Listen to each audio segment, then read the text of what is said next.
procedural bylaw number 6229-19 as amended due to the COVID-19 situation. So may I have a motion to approve the agenda? Thank you, Barry. Seconder, I can't see. Ishtar, are you able to see? Thank you, Yes, Ryan. yes, Madam Chair, Ryan has seconded that. Thank you. All those in favor? Thank you. Are there any declarations of pecuniary interest? No, thank you. Receipt of the minutes. May I have a motion to receive the minutes of June 23rd? Come on, someone. Oh, thank you, Margaret and Ryan. All those in favor? Okay. Delegations, we have no delegations. We have one item. Sarah, how come you're here tonight? Sarah Teenkamp is our wonderful, I don't know. What are you, Sarah? You're a protector of the environment person. Parks and along with manager. Natalie. How come you're here tonight? Because Natalie asked me just to join in case there are any questions related to parks. Great, thank you so much. No problem. So Natalie, maybe after your presentation, maybe we should go first to questions on parks. Yeah. So that Sarah can leave. For sure.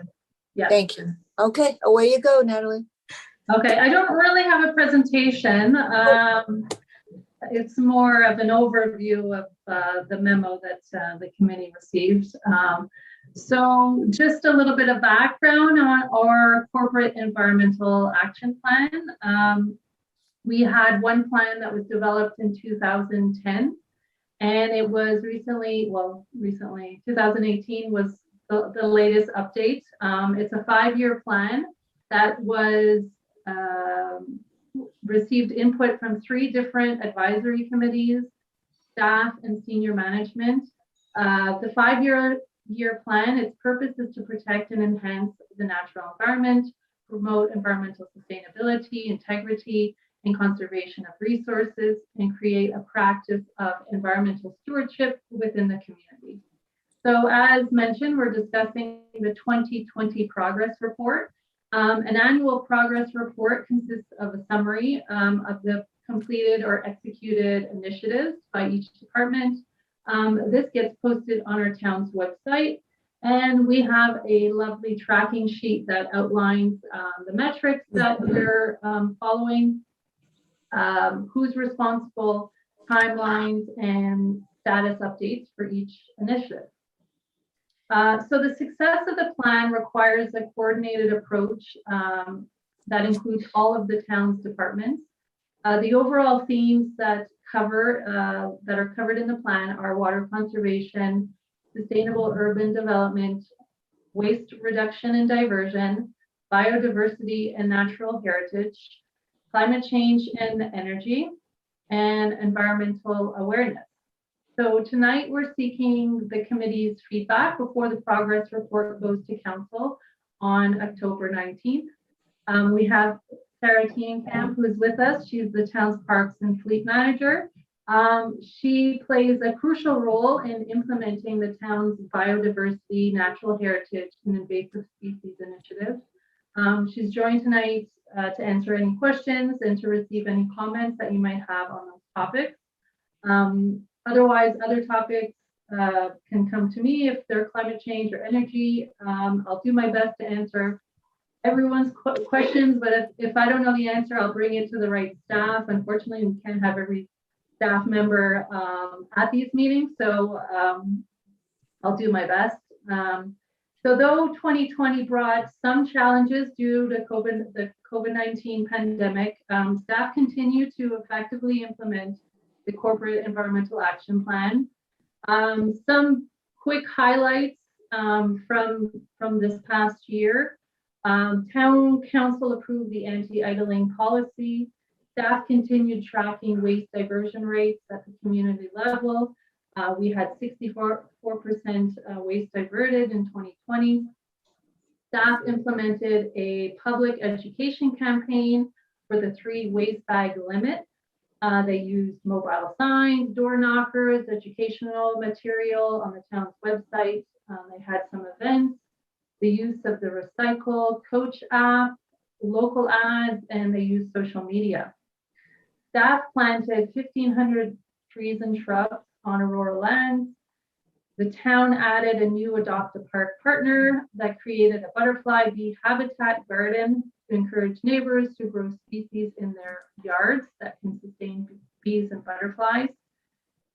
Council approved the budget for the climate change adaptation plan, which started in 2021, so this past year. Staff continued to track energy use at town facilities and track building performance. Staff made some fairly major operational changes at the town facilities to reduce energy consumption during facility shutdowns due to the pandemic, resulting in about a 16% reduction in our greenhouse gas emissions compared to our baseline.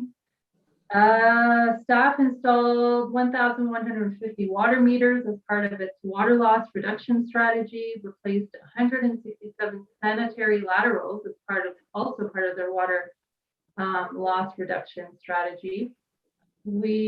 Staff applied some low impact development techniques for some construction projects in 2020 and enacted the new site alteration bylaw which regulates the quality of fill imported into sites and sediment control, and some procurement changes where some recycled concrete material was used as a provisional item for some road reconstruction projects.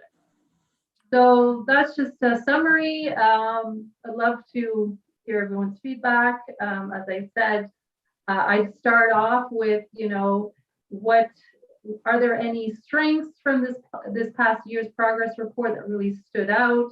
Are there opportunities for improvement? So there you have it. Thank you, Natalie. Do you want to point us to the section where Sarah would be? Yeah, we could start with any biodiversity, invasive species questions. Can you show us where we should be going in the agenda? So it's because I don't see the page numbers on the second attachment. It should be attachment 1. And we're looking at Biodiversity and natural heritage. Yeah, that's page 4. Okay. I don't, does everybody have page numbers on this? Yes, okay. For some reason I don't, thank you. So there you're going to the trees and shrubs. Sarah, do you want to speak to this biodiversity piece here? Which section specifically, or just? So it's this particularly it's biodiversity and natural heritage. We're talking about the trees planted. Yeah, there's different actions underneath that. The one regarding trees and shrubs is to implement urban forestry management plan. So this is just ongoing planting that we do to do infill planting in naturalized areas, in open spaces, etc. These are, this does not include any replanting that we do on streets as a result of loss of street tree canopy or something because of storms or, just age of trees. So this 1,500 trees and shrubs is in addition to anything that is part of our regular street tree maintenance program. So this was actually completed with LSRCA.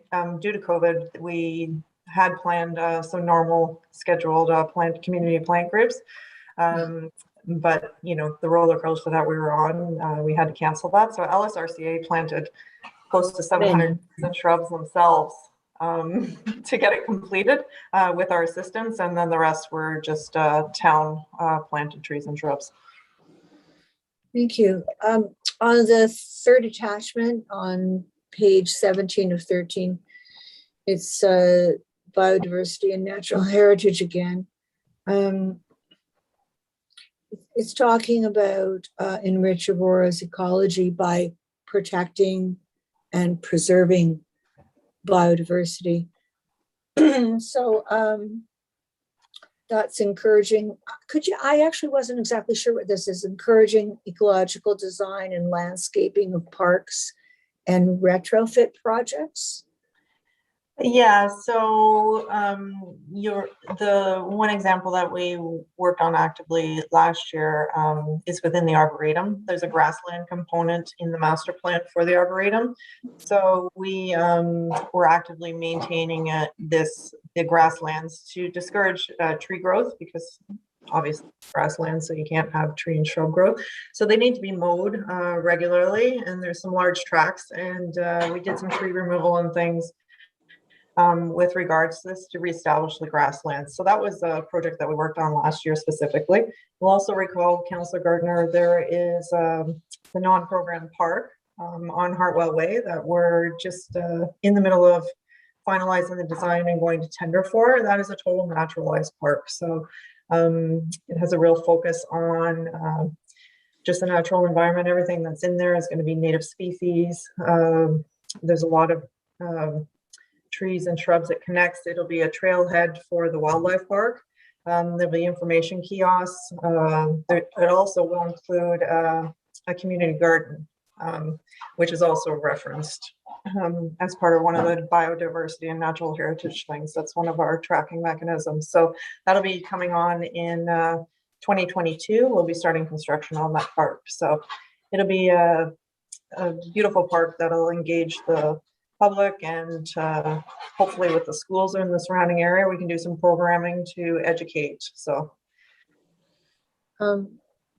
just for some clarification, that park was going to be filled with I don't know, all kinds of structures. There was going to be a playground and I don't know, maybe a bocce. I wanted to keep it natural. Does that mean that I actually won one? you did win one, pretty much. There is a playground in it, but it's a natural playground, so it'll be wood components, and so thought provocative play, right? So it encourages children to use their mind and climb and things like that. Yeah. I've been asking for a long time. That's great. For any of the committee in the third attachment under biodiversity, is there anything you want to ask Sarah about? There's point 18, 19, 20, 21. Yeah, I'll actually speak a little bit to 21. Councillor Gardner Councillor Gillian had a motion that you're aware of, Councillor Gardner, regarding invasive species and doing some public information sessions. So we're going to be coordinating some information sessions just to inform the public what invasive species are, what to look for, what they shouldn't have in their yard, what to remove from their yard, and we'll be doing that in conjunction with the farmers market. So having a booth and things like that, examples to show people, some paperwork, that takeaways that they can have. That'll be starting in 2022 in the spring, and we hope to organize a community event where people can pull garlic mustard. Barry's familiar. There's quite a few areas in town where there is garlic mustard. It's easy for residents to remove. It's with some gloves, anybody can do it, and it's good to get at it when it's occurring in the spring. So that's one area that we're going to target, and then also be able to just help people identify, and then they'll be able to relay some information back to us, hopefully, if they see anything out in our natural environment. So that's one project for 2022 that's coming on. Well, we have a member of this committee who is very involved in trying to combat the invasive species. And you have to do it the right way too, I think. So there'll be staff showing people how to do it. Absolutely. That's why we're going to start with something fairly simple like garlic mustard. It's very identifiable and easy for people to do. And we'll have some selected areas within some of our green spaces that, we'll be able to show them where it is and help them out. So it'll be a community event to engage the public and just educational more so. Phragmites, which I've spoken about within this document, is the region is targeting Phragmites on regional frontages. As if anybody knows what Phragmites looks like, it's a tall grass. It's really prevalent on Wellington Street, south of Longos, directly right across the street. The hydro corridor there is just full of it. It's very invasive. It's all over town. It's all over Ontario, to be honest. It's very hard to control, but we're trying to do a couple different projects with the region to target it. And the Arboretum has also got a large plot there that they've been working on. But it's been about 4 years that the Arboretum's been working on it. It's still coming up. And they've been pretty aggressive with it. So it's an ongoing battle. It takes a lot of money and funding to do it mechanical, even with chemicals. But there's some hope on the horizon. There's actually some insects that they're doing some research on to introduce that will actually bore into the stems of the plant and hopefully somewhat eradicate it. So we're looking forward to monitoring some of that research that's being done, and hopefully at some point in the near future there's something in place that'll help a little better than what's going on right now. Thank you. Are there any questions from the committee for Sarah on, there's one on urban forest management, on the invasive species. I think Ryan has, sorry, Councillor, I think Ryan Thank has you. a I question. can't see, so let me Yeah, scroll. I think Ryan has a thank question. you, Ryan. Thank you. Perfect, thank you. I actually have two questions. One is about invasive species. So if a homeowner notices an invasive species or what they think is an invasive species, what is the process to report it, help identify it, deal with it? So, I mean, right now, they can call into the town and let us know. Take a picture of it. We can help identify it for them. Some things that are similar to other plants. So having it identified correctly helps, number one. And then we can give them information about how to remove it from their property. On top of that, we kind of like to know if they notice it out in the green spaces where it is. There is a system, EdMaps, and very up on EdMaps and inputting information on it. So if we know about it, then we can add that to the inventory, and then we have a greater understanding of where these invasive species are in town, and come up with a plan to potentially deal with them. Got it. So it's just calling the town's main line. There's no website or web page dealing with this or educating. There's a web page on the website. It has some information, has some photographs and things that can help people identify or just understand what is actually in the public. So yeah, actually, I think Margaret just posted the link to it there. Thanks, Margaret. Thanks, Margaret. Perfect, thank you. And my other question too is just about the planting. So you mentioned that 1,500 trees and shrubs are planted, which is fantastic. Again, if homeowners want to plant, I guess, shrubs, trees in town space around their property or in their community, is there a process for that, even if they're open to paying for it? Or is it something that has to go directly, obviously has to go directly through the town, but is that an option? Is it an approval process for that? How does that work? Yeah, we have had some people offer up services in kind, and even have offered up, if we had some trees and shrubs, they'd welcome planting them. So they can reach out to us in parks, and we can have a discussion about what they're looking at planting. I mean, obviously, we're looking at native species, and we can make suggestions as to what's suitable and assist them. Whether it's some services in kind or supplying some mulch, and we can go from there. So, and there's also the Adopt a Park program. We've had quite a few people very interested in that. And in that process, then we provide trees and shrubs and things, and people go about naturalizing some spaces and assisting in the maintenance of those green spaces. So those are two ways that they can reach out. So if they reach out to us in parks, we can have a discussion and let them know. Awesome. Thank you so much. Appreciate it. Yeah, you're welcome. Thank you. I didn't know we could do that, Sarah. Margaret? Hi, thank you. Sarah, just a question for you, and I think it was brought up in another meeting way back then, or way back when, but I know some stores in Aurora as well sell invasive species. So has the town gone out either to local or commercial stores like Canadian Tire to kind of educate staff? They are independently owned, some of them, so just education for business owners or prompts to sell non-invasive species? I know it's hard, but No, we haven't. okay. But it's not to say that we can't certainly pass on some information or at least educate them, because sometimes they're not even aware that they are invasives per se. A lot of things that are in garden centers, some like things like that, are actually invasives, and people don't, they are a landscape plant, but people don't understand what they can actually do once they get out into the natural environment. So, if you know of some offenders, then please let me know, and maybe we can coordinate some educational material and reach out.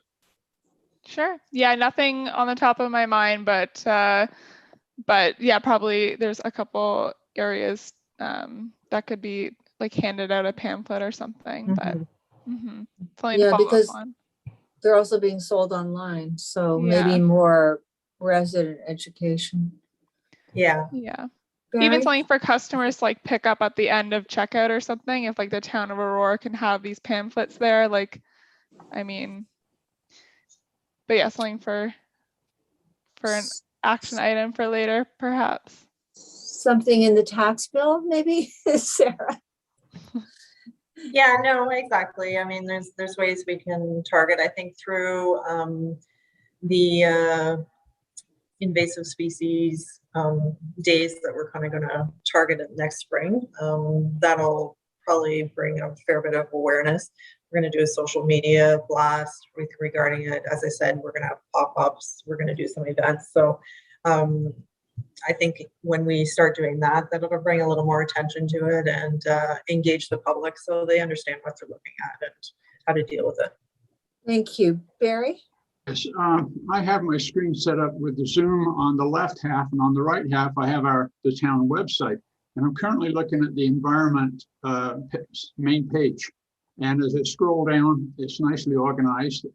Environmental initiatives, first climate, then water, and then land, and then wildlife and biodiversity.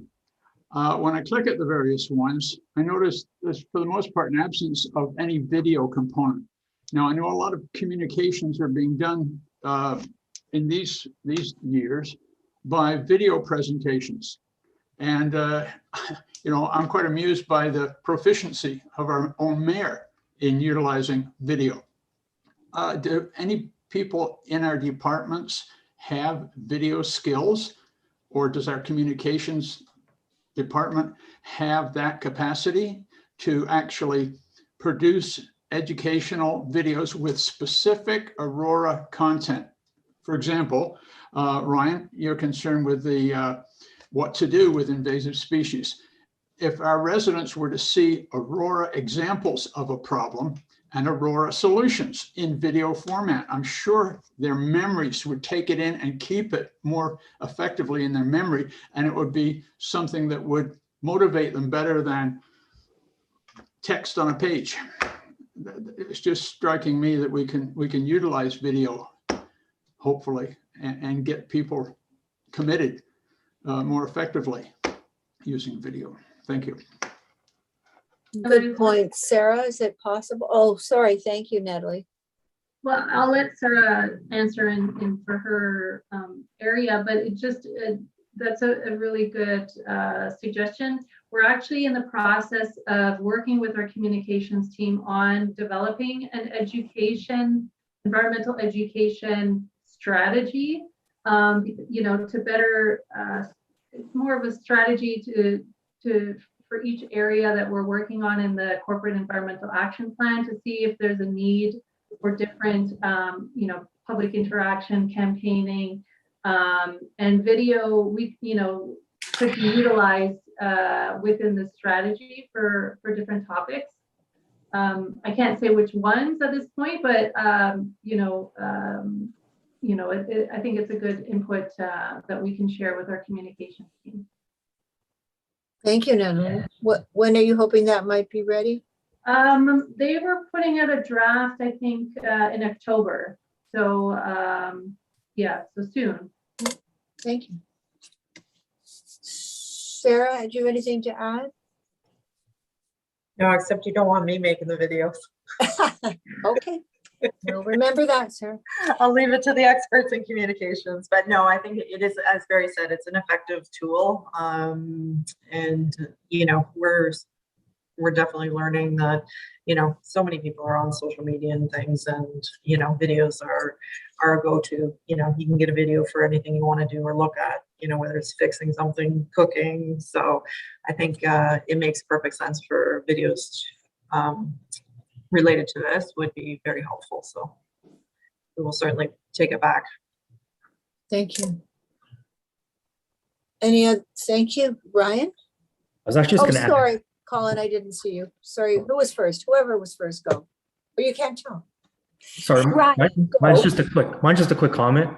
Just about social media, actually. I know the mayor, he does a lot of social media posts. I've actually come across a couple of great restaurants that he's been promoting, which is great. Yeah, just using that platform would be fantastic, as well as just to educate people, because I know he has a lot of followers, and yeah, he has great content on there. So it's just a great tool to use, just to add to Barry's point. Yeah, Thank no, you. certainly. When he pushed out information regarding the LDD or gypsy moth, it went a long way coming from him. So he is very effective at it. So it is great.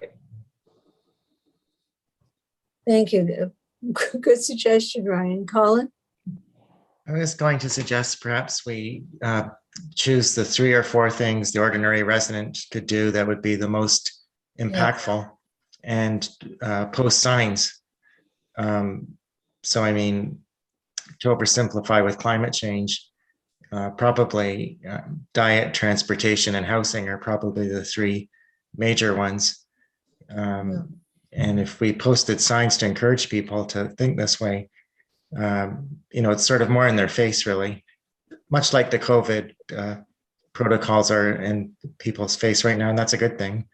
And we could do the same with the environment, I think. What could you expand on that a little bit? So, to me, I mean, probably avoiding meat and dairy products. You know, more vegetarian type foods is a big change. Transportation, encouraging people to bike or walk first if they're doing short trips. One thing that's always been an annoyance to me is people idling in their car for no real apparent reason. You know, so there's that. With housing, that's a much harder message to get through, like telling people you don't need a 7,000 square foot home to feel validated. I don't know how you get through that type of an idea, but there might be other things that the town could do. But anyways, if we could think the 3 or 4 behaviors that we think would be the most impactful, that might be a good step. And one thing I didn't hear on the different lists, and I apologize if I missed it, but is pollution. And I just heard on the news tonight that now the pollutants in the air are such that it's Right. almost like we're all smoking cigarettes every day for 90% of the world's population. And I don't know that we've started to even turn our minds to that, what to do about that. And it's the more vulnerable people that die every year from these type of things. Thank you, Colin. Sarah's going to, sorry, Natalie's going to speak to the idling, anti-idling, because that is important. And I was thinking if we could, maybe the mayor will do it, one challenge a week or something concrete that we could send out to the public that might, we're just so spoiled. We've had such a good life, and it's really hard to get people to change their habits, but maybe we could make something fun out of it, or, a game of sorts. Thank you. With respect to the air quality, Sarah, can you speak to green infrastructure? Would that, trees, of course, and just green infrastructure in general, maybe just if you could say what it is, and maybe how we could use it in the town. Is that a fair question? No. Yes. Okay. Well, I'll start. Well, one of the things that's really big on my mind is rain gardens. That is green infrastructure in the sense that it is a tool to use against flooding, especially keeping water away from your foundation. I don't think a lot of people know about green infrastructure. And actually, there rain gardens. The rain gardens are beautiful. I have a friend who designs them. So if anybody wants to make a rain garden, but just trees and using trees, and what else would be green infrastructure? Would things like ditches, and taken away the road ditches, but the bioswales. bioswales. And things like that. So, a good example of it for the group is at the Aurora Community Center. That community center parking lot was redone, I guess about 4 years ago. There's bioswales, there's rain garden, there's permeable pavers within that parking lot, and it's definitely new technology, but conservation authorities are pushing it, and we've been implementing it in numerous areas in town. Most recently in some development, Highland Gate has quite a number of bioswales within it. So these are effective ways for the water runoff to they enter the swales rather than the catch basins immediately, and it's percolated and goes through a substrate to and slower than it would, and it keeps any overflow in excessive rain ends up going into the storm, but it keeps the water out of the storm and puts it back into the ground where it belongs. So you mean quite effective. You mean storm sewers? Yes. Yes. For those of us who aren't. But and what about green infrastructure with respect to what Colin was talking about cleaning the air, helping with the air pollution? Yeah, Suppose trees would be. Absolutely. Trees are, for us in parks, obviously, and the town, trees are a significant part of that. So we actually have a significant urban forest in Aurora. Our canopy cover currently, I think, is about 29%. It's one of the highest in the region. And we have a target for, I believe, 33. So we're currently going through, next year, we'll be doing an update on our urban forestry study, and the last time it was done was 5 years ago. So we'll see how things have changed. This time around, we're also, as part of it, we're going to be capturing a lot of residential data that we didn't have previously. So it'll be interesting to see how it compares, but the amount of trees that we're planting and changing, you know, as part of development that trees and things are going in, it's certainly making a difference. So we're quite happy with what our urban forest can provide, and I think all of us should be pretty proud as living in Aurora that we have such a healthy forest and a diverse forest. So Would, to the point about air pollution, any idea how our air compares to surrounding communities? Or and not off the top of my head, no, I can't speak to that. Barry? If I may, Aurora is in a unique situation geographically, contour-wise. Once you proceed from the south and go over the moraine at the Bloomington, you're heading downhill. And a lot of air gets trapped in Aurora's Valley. I used to work at the old De La Salle building at Bloomington, and I remember numerous times viewing due north from the stairwell doors at the 4-story height. Aurora was discolored tremendously by the accumulated air. The polluted air would come from the southwest, from the American Midwest, go over the crest of the moraine, and to the north of Aurora, there's another weather system off of Georgian Bay, and it would block the air.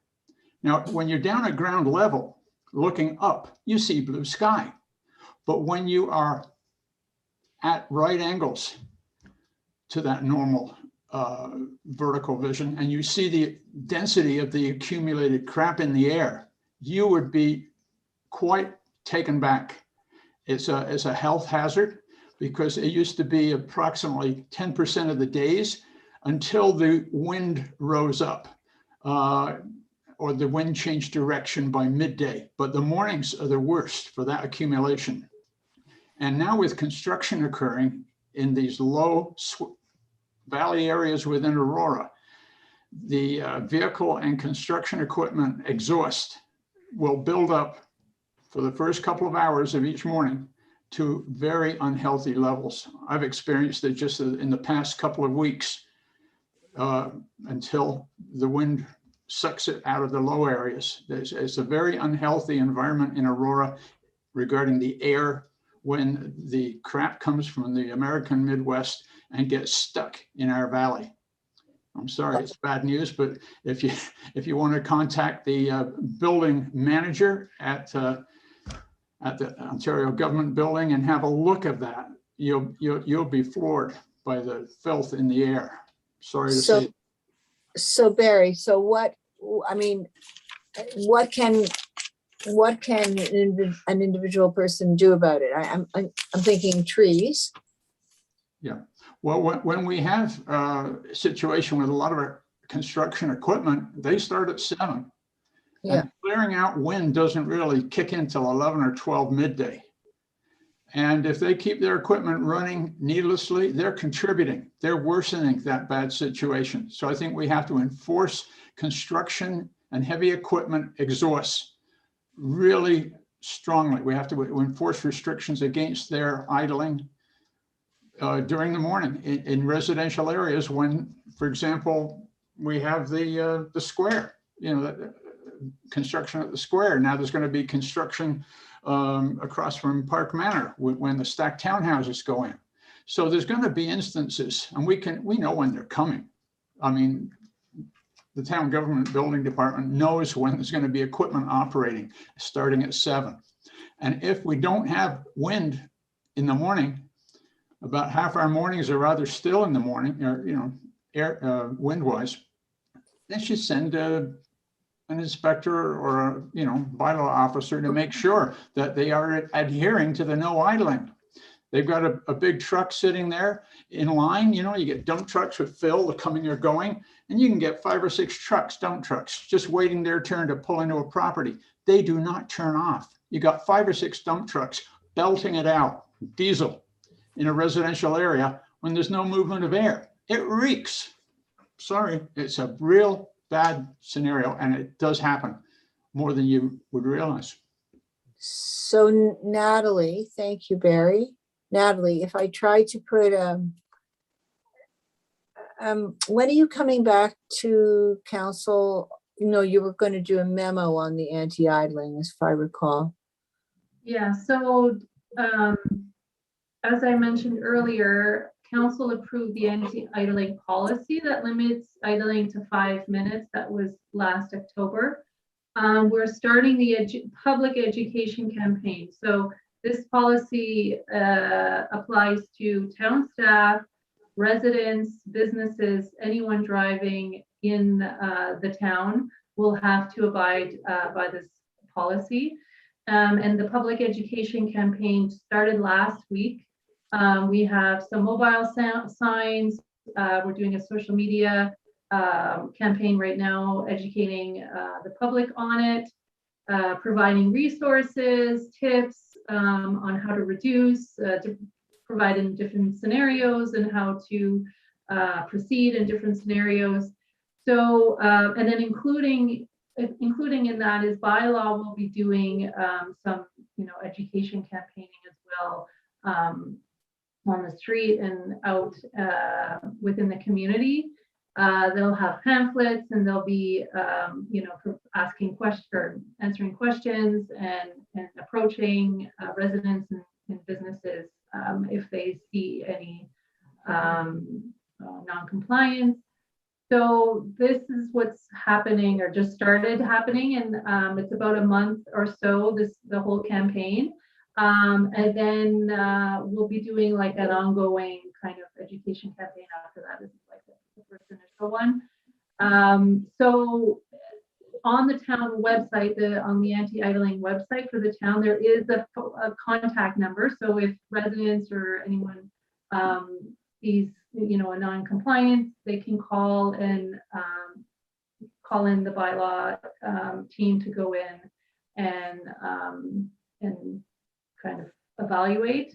I do know for a fact that bylaw is focusing on education first, especially early on at this point. I don't know exactly when they, would start ticketing if there is a non-compliance situation. But definitely they will, approach people and businesses, trucks, you name it. So yeah, so I would definitely encourage anyone to go to the website. There's tons of resources there, and also the contact information for bylaw.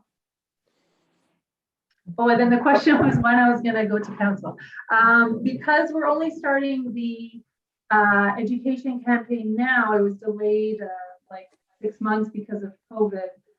I think what we're going to do is wait until this campaign is over, like later in the fall or early winter, to provide an update to council on what was done, how was it received, if there's any complaints that were received, provide information on the status of the initiative and see what happens next. Thank you. Colin, before I ask you to speak, does anybody have anything else for Sarah? So Sarah, before you go, if this is an education campaign, this would be an education as well for all of our town vehicles. So between you and Natalie, maybe you could come up with, education targeted at our own vehicles and trucks. But then maybe we want to move into something, I don't know if we can charge our own staff if they're idling, but it's a serious problem. So whatever we can do in-house would be great too. No, absolutely. We have an educational plan for staff. They're well aware that about anti-idling. Thank you. and there's a program that we're putting them all through training. That being said, I mean, there are instances where they need to idle to do the work that needs to be performed. Certain Right. pieces of equipment and things need to idle. So there are some areas, as Natalie said, in the bylaw that allow for that to happen because it's necessary to do the work. But for the most part, yes, as you said, you can easily, it's an easy win for us and we can curb the behavior. Thank you. Thank you. I mean, I'm having trouble getting people to turn off lights, so good luck. No, I'm being facetious, but I you know, we just have to keep at it because it's important. So thanks to both of you for that. I guess we could say goodbye to you. Anybody else? Okay, goodbye, Sarah. All right, nice to see everybody. Have a nice evening. Thanks, Thank you. Sarah. Colin, did you want to speak now? Yes, thank you, Wendy. I was just going to say, I don't know if anyone's keeping statistics on how different municipalities are and what their air quality is, and whether the provincial government even gives any direction on what municipalities might do to improve their air quality. But those are things that I suppose we could look into. And I'm to the discussion we just had, this is perhaps going to sound crazy to a lot of people, but I wonder to what extent we could replace mechanization with manual labor. Because I'm just thinking my own neighborhood with all the lawnmowers, you know, and I don't think there's anything wrong with a push mower, and I grant you it's not going to look as nice. I think of Bradford, they had a thing where they were asking people not to cut their grass in May for the environment, and I'd be a very good citizen in Bradford, I'm afraid. But I just had think that as well. did we have that as well? I no apologize, May? Natalie. I missed it. Wait, Hopefully I Natalie? complied without knowing it, but Yeah. I did miss it. I think Aurora was promoting it. No Okay. May. Yeah. Okay. Well, maybe But it's, if we that's were great. Natalie, if we were promoting it, it's missed a lot of targets. So, you know, it's people need to change their habits. My personal bugaboo is leaf blowers. And they're loud. So I don't know, we'll just keep at it. And Natalie is amazing. So Natalie, keep your thoughts going on ways that we could do. Definitely. I'm taking notes, Colin, with all these suggestions. And actually, your earlier one I didn't get to comment on. Those were really great ideas that you had on what residents can do. And again, this is something I'm going to pass to our communications team in developing our environmental education strategy, because within it we have a strong component for educating the public on climate change and different things that they could do. And actually, we have something that's coming in the fall. We already tested it with our staff, and it was an eco challenge using an app. So you can download this app called Goose Chase, and there were weekly challenges, and then, you know, if you fulfilled them, and then there was a winner. So we had, you know, a wide range of different challenges that were related to environmental sustainability. We definitely had some, you know, meatless meal challenge. We had, you know, walk to the store or do an errand by walking or biking. So we had some of those components. So, you know, other things were related to energy efficiency in the home, and like, do you have a thermostat and can you set it lower? Or in this case, it was hot in the summer, so it was, can you raise it? Do you have a smart thermostat? So there were some things that we put in those challenge, in that challenge that we did with staff, and it was really successful. People really got into it, that we were trying to do for the public sometime in the fall. We didn't want to get it mixed up with like back to school and everything. So we're waiting a little bit. So these are all really like helpful tips that we're going to incorporate, but also just to incorporate in the wider communication strategy going forward, definitely on the climate change sector, but also in other areas for water conservation and invasive species topics. So that was really helpful. And I'll definitely pass that on to our communications team. Thank you. Thank you. And I mean, the whole packet of information is important. The fourth one, I know Colin knows, is air travel, but nobody's doing much of that these days. But the education would be great, but that's a lot of information. So maybe after that, we could have some smaller challenges. Definitely. Maybe I some think kind of, what we're hoping is we're testing this out this fall or early winter, and seeing how we can do this more regularly, like if it's an annual thing, or like a wintertime thing, and then a summertime.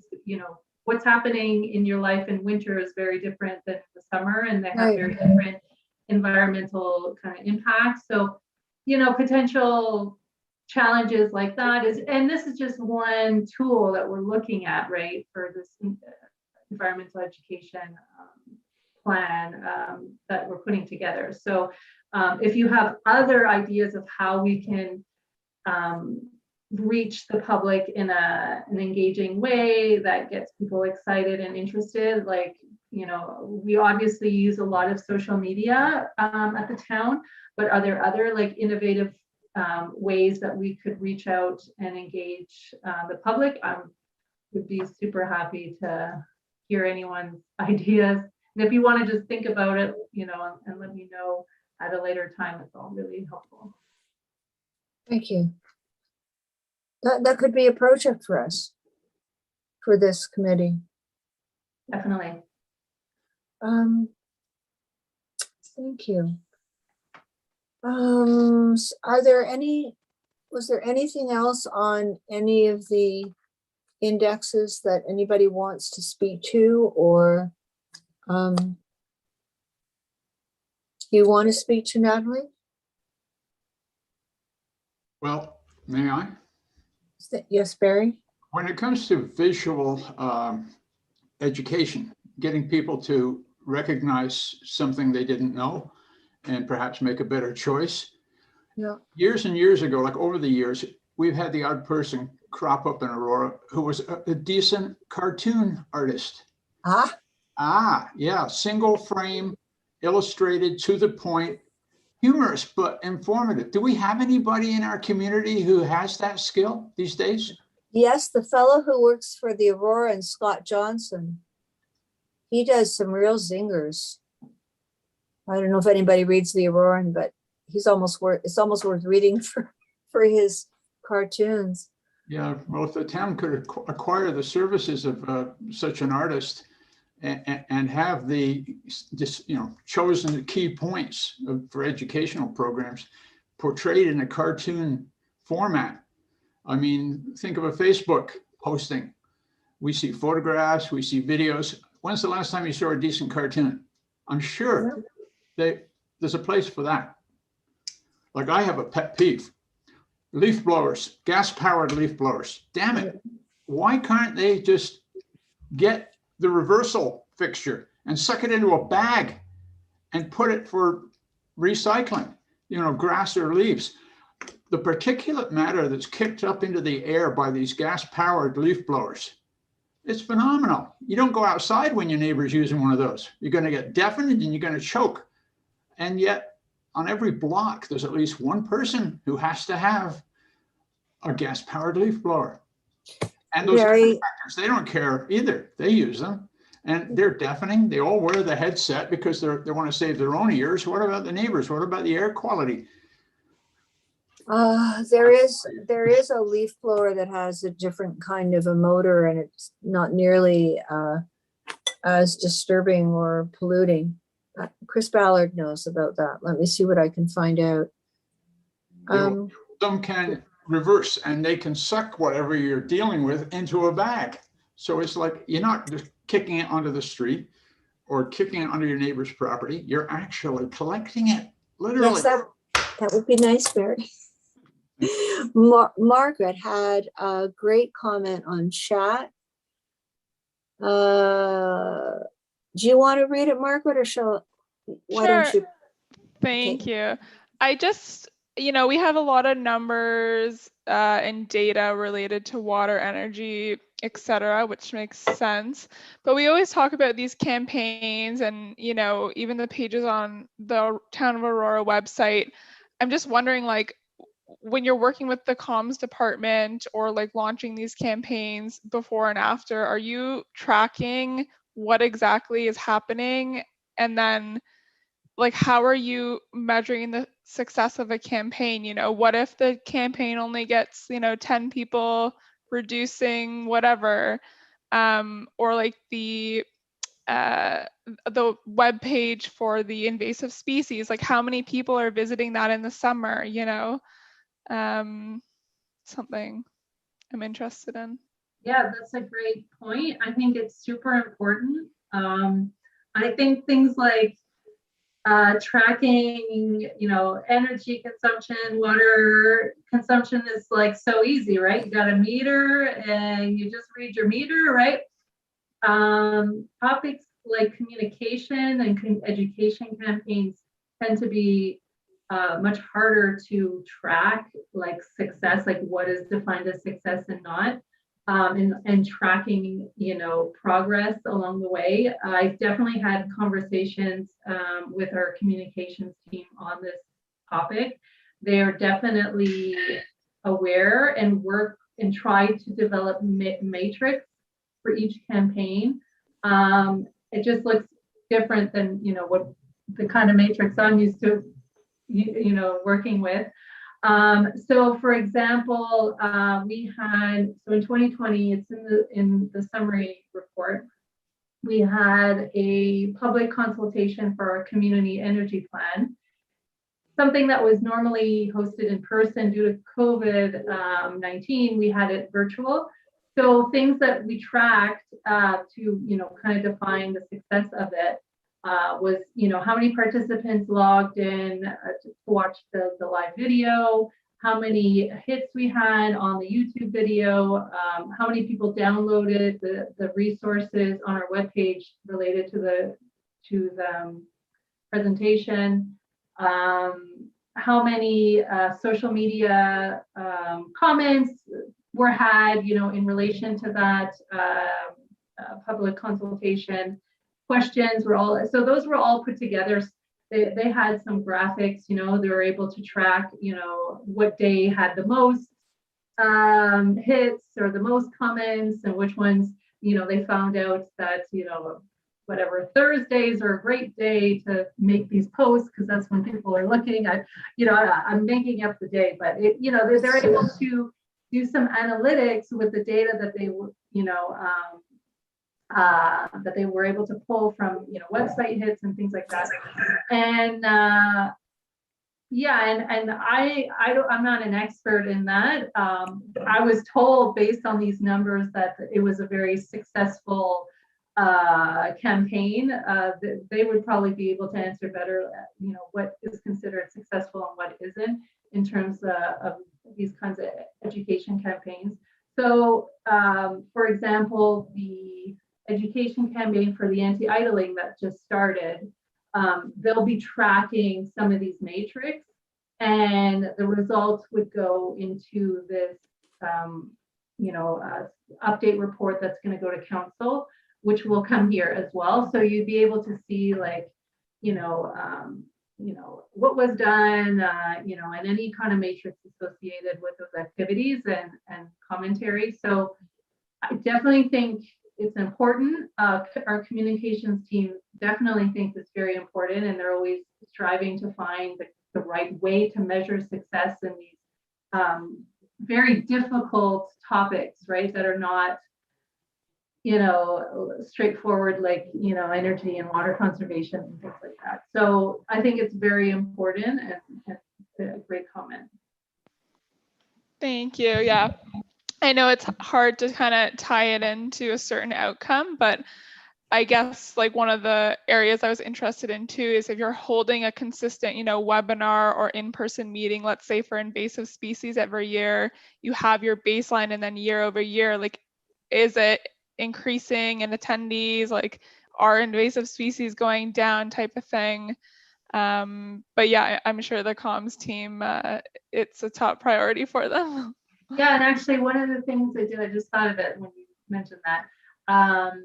So for our anti-idling campaign, we have a idling test that you can do online and get a score on, and so it kind of tests your knowledge and things like that and your practices. And so they were kind of using this at the start of the campaign to kind of get an idea of what people are scoring. And then they're going to do it again at the end of the campaign and see, did all of the education that they did help in reducing some of the score? Is it, 100% accurate? No, it's really, like, again, it's really hard. And it's just another way to, gauge the success, right? So they have to be quite innovative with that. And I do believe their annual communications, they do like an update of their communications plan every year. I do believe they put some of this information on some of the campaigns. Like they probably don't go into too much detail, but they do talk about some of the like successes and how they measured it. So that would be interesting. I actually haven't read it, but I know that they were releasing one recently. So we could definitely share that information with them. Perfect. Thank you. Thank you. That's had a lot of good information and questions tonight. Thanks. I don't know. Anybody else? There's a lot in that corporate environmental action plan, and I was on the committee that the first environmental committee started that process, and it was problematic because there were no areas of responsibility assigned to staff. So I think I might have cornered Natalie in a bathroom. I think our first meeting might have been in a bathroom, Natalie. Did not intend that, but because, if you can't assign areas of responsibility, it's just like with metrics, you can't assign areas of responsibility. So Natalie, I will blow her horn for her. She's done an amazing job whipping that into shape. And there was quite a lot of reading and thought that had to go into that, even for me, who's quite familiar with it. So I'm gonna, I think, give it another read. But Natalie, is there anything that just you really must say to us about the work that you've done and what's going well or what isn't, or what you're proud of? Yeah, I think 2020, there were a lot of great projects. Like, things are really, when at the beginning, there's a lot of planning and budgeting and approvals that have to happen. And so now we're starting 2019, 2020 is when all that planning, was happening. And I feel like we're now starting to see all these projects getting executed. So it's a really interesting time. Like, I feel like the momentum has really got going, and we're really starting to see some of those results. Having completed the community energy plan at the beginning of this past year, the start of the climate change adaptation plan. We have our active transportation plan. So all that was like in planning phases for the previous 2 years, and now we're starting to actually see them, The fruit. Right. And so, like the anti-idling, that like had a lot of planning that had to go in, and now we're starting to see the results of it. And the electric vehicle charging station program is also like nearing its construction. So we're starting to see a lot of results, and we're going to be writing like completed on a lot of the tracking. And so we have to start even thinking about the next 5-year plan. How, Thank you. Yeah. Yeah, But I think well- there's some comments here down below here. I think Colin had your hand up earlier. Yeah, sorry. Thank you. Comment? Sorry. Colin, I think you were first here. I missed you. Would you Oh, like to? sorry, speak? yeah, and maybe I shouldn't be raising this now because it might be a ship that sailed, but I just wondered how the 5-minute mark for idling was reached. That seems like a long time to me. Yeah. And Natalie, you So- want to do it? Yeah. So because this was a policy and not a bylaw, policy is not necessarily enforceable. We then created the policy based on the noise bylaw, which is actually enforceable.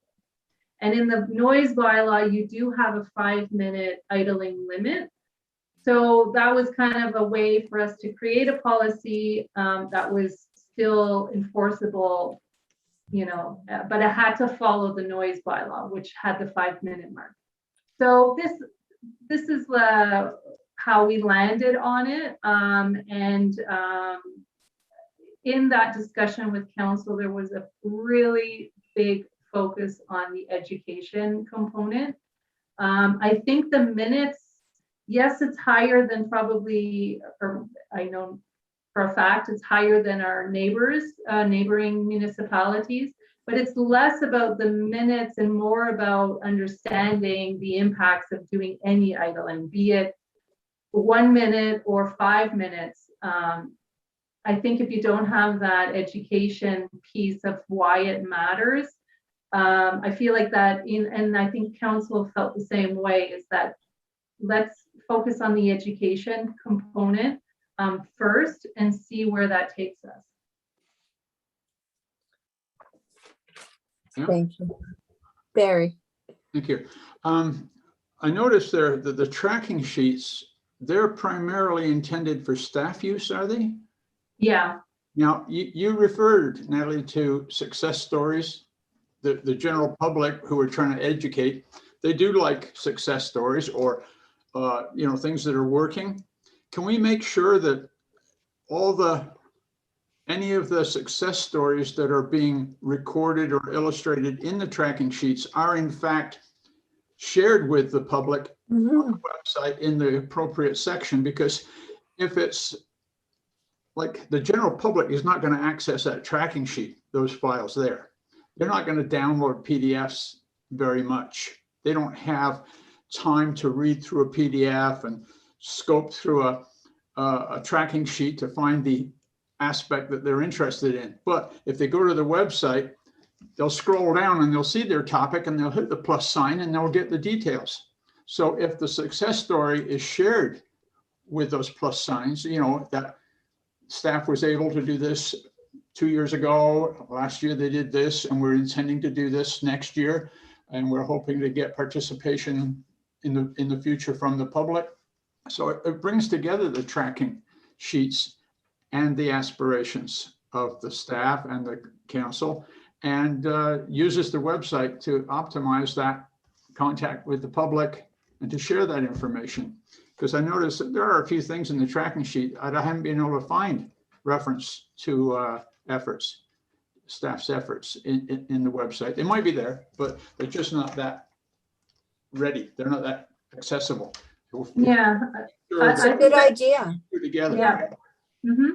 Like what we're currently doing, the tracking sheet is really just an internal, like you said, internal tracking just to keep everyone accountable and track where we are. What did we do the previous year? Where did we miss out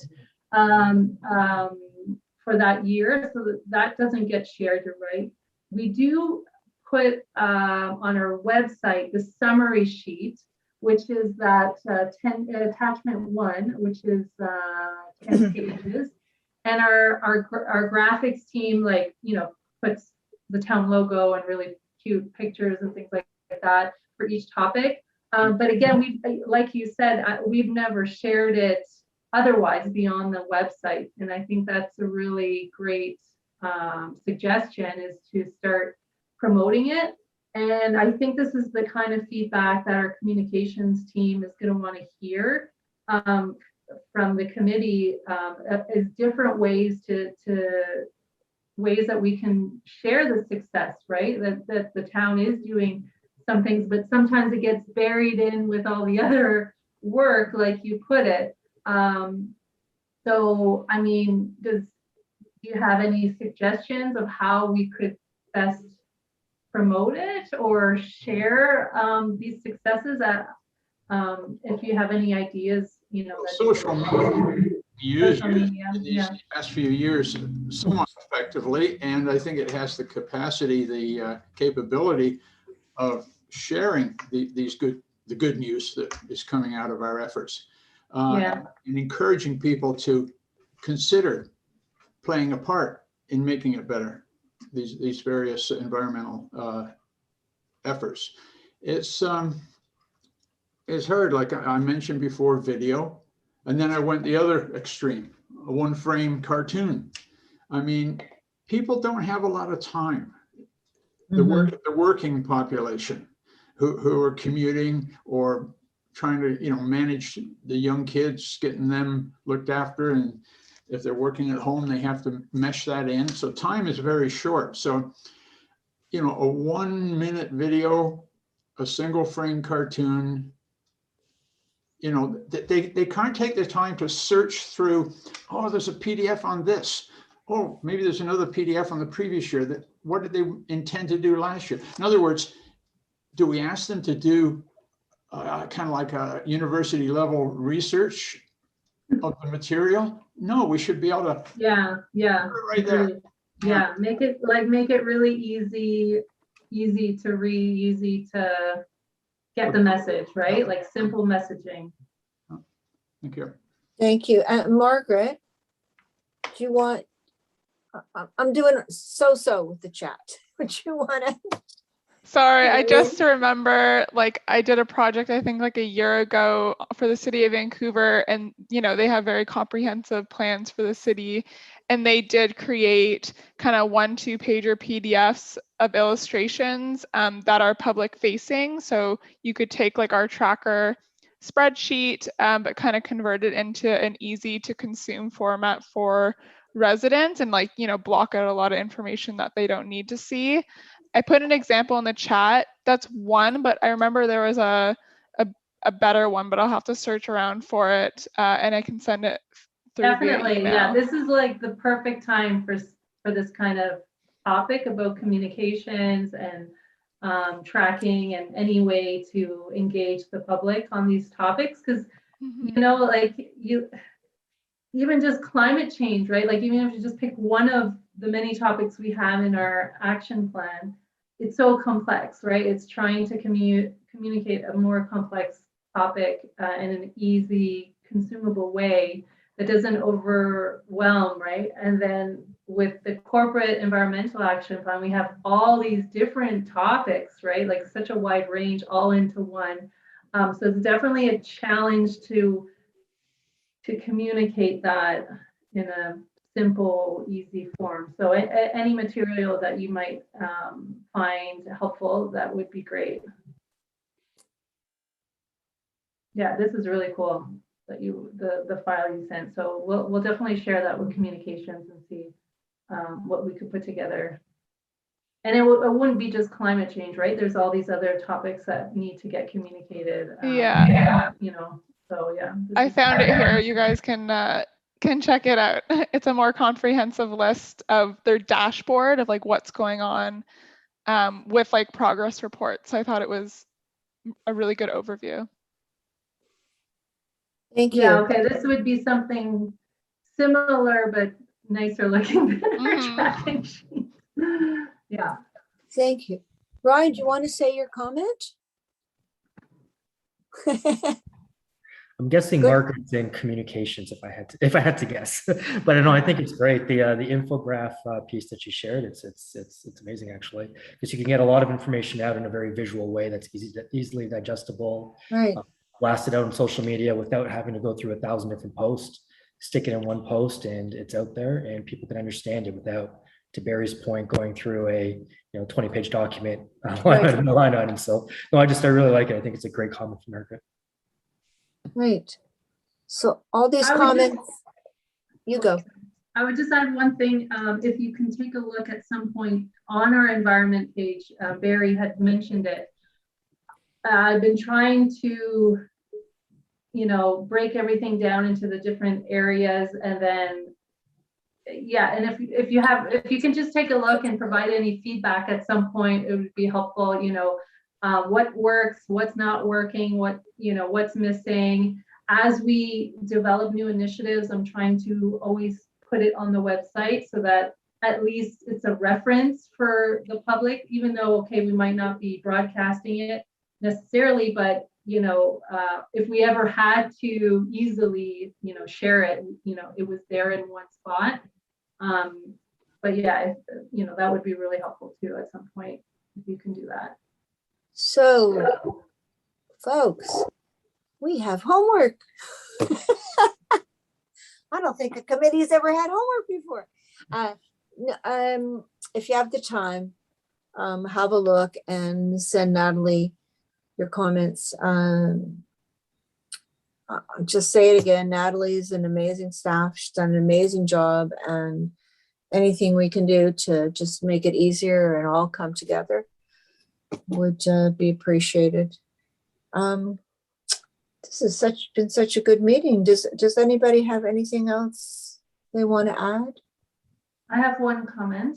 Okay. Oh, sorry. It's not for this meeting. I just wanted to let you know that our November 24th meeting, we will be having our senior planner come and present us with the Green Development Standard draft before it goes to council. So this will be a very important meeting to prepare. If you can make sure you read all the documentation that they're going to provide, be ready with a lot of questions, anything.